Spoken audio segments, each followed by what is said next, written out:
Well, we've talked about what we might want to know about our Muslim friends, and uh, we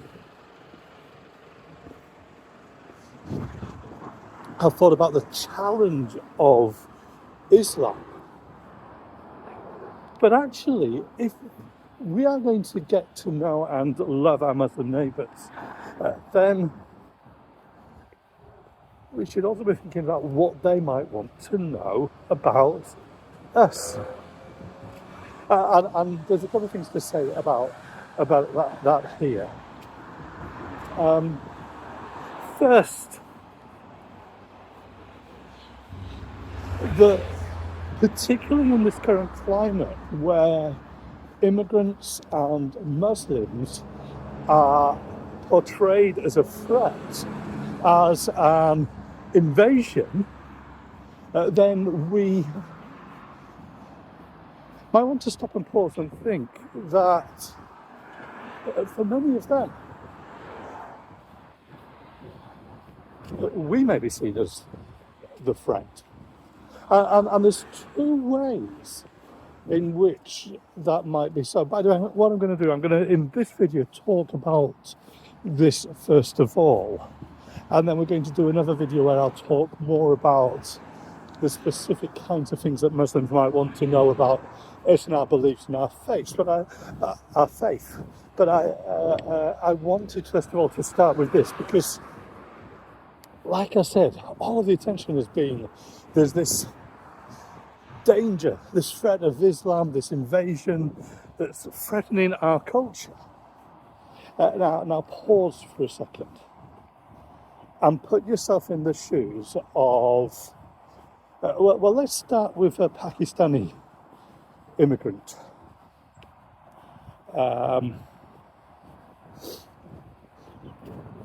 Or a Muslim, so she's a Pakistani immigrant or third or fourth generation. Their family have been here from the 1960s. Or put yourself in the shoes of a Muslim from an African Commonwealth country.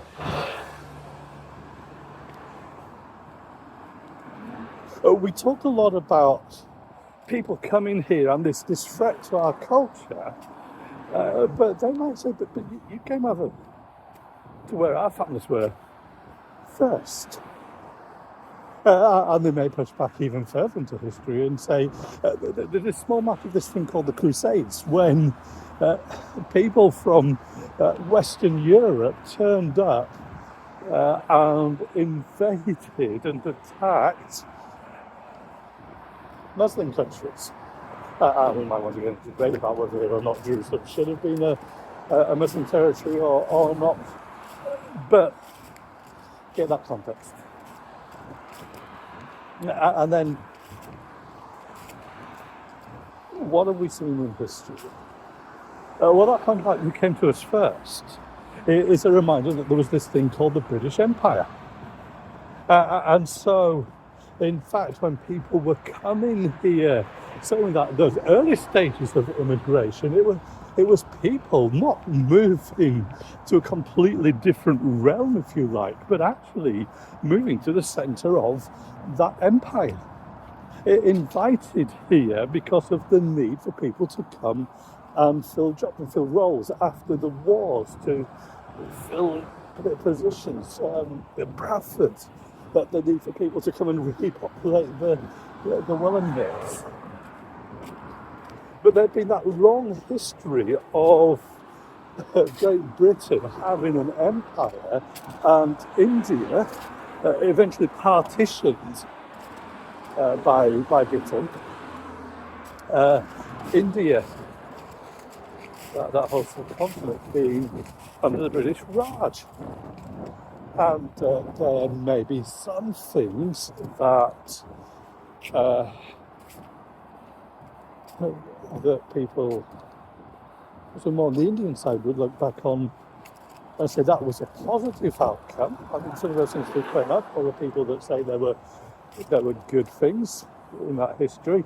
You know, a bit like what did the Romans do for us? Well, they did build roads and that kind of thing. That speech from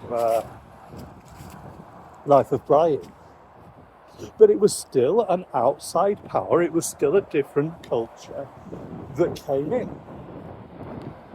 And for some, there would even be an association of Christian missionaries with that colonial agenda as well. Similar with Africa. And then you've got the added factor of the slave trade as well.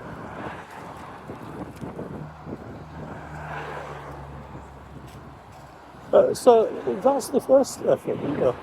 You talk about invasion, but who invaded who first? And can you really call it an invasion when you came to us and then you brought us, you moved us around your empire, your domain? Although, of course, that language is used more to do with asylum seekers.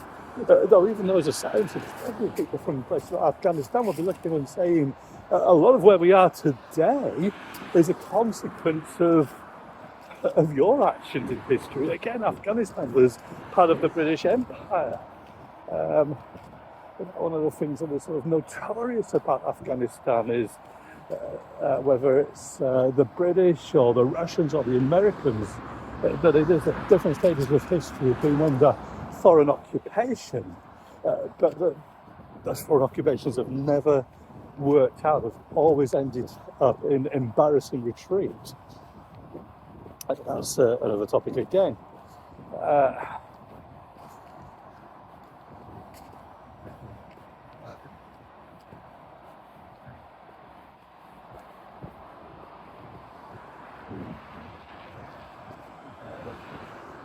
There might be a legitimate point to say that some of the reasons that people are moving around economically or politically for asylum, the responsibility lies back with actions that the United States and Great Britain and the EU have taken over time.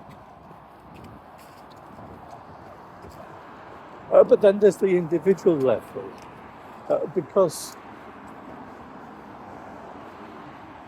if we are treating people with suspicion, and if they've experienced hostility, rejection, prejudice, discrimination, even violence, either way, just in the last week or two, there's been some reports of some quite sickening racial hate violence here in the West Midlands. That maybe a nervousness. Are we going to be hostile to them? Are we going to be racist? Are we going to treat them with hostility? Are we going to patronise them? Are we going to impose our culture on them? And of course there will be that question of, but if you're Christians, your aim is to proselytise us, isn't it? We're not going to, I hope we're not going to say, oh no, we just want to be friends, when actually our desire is to see them to come into God's kingdom. But that, at one level, I'm not saying this is an argument against evangelism and mission. I'm saying that this is something to be aware of. That could be seen as a threat. And so, and this comes back to the getting to know people before we even talk about beliefs. Actually, one of the things that they will want to get to know about us is that we are not a threat. And that's where just getting to know us as people matters. That we are just ordinary human beings like them. Our own dreams and ambitions, our own interests and hobbies, our own priorities, our own concerns, our own worries and fears. So getting to know them means allowing them just to live life alongside us. Not to keep them at a distance, but to treat them as neighbours, to treat them as friends.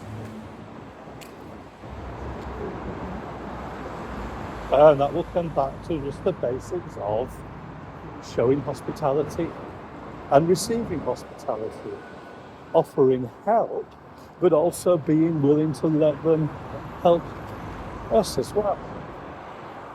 So there's the starting point. What is the first thing that our Muslim neighbours want to know about us?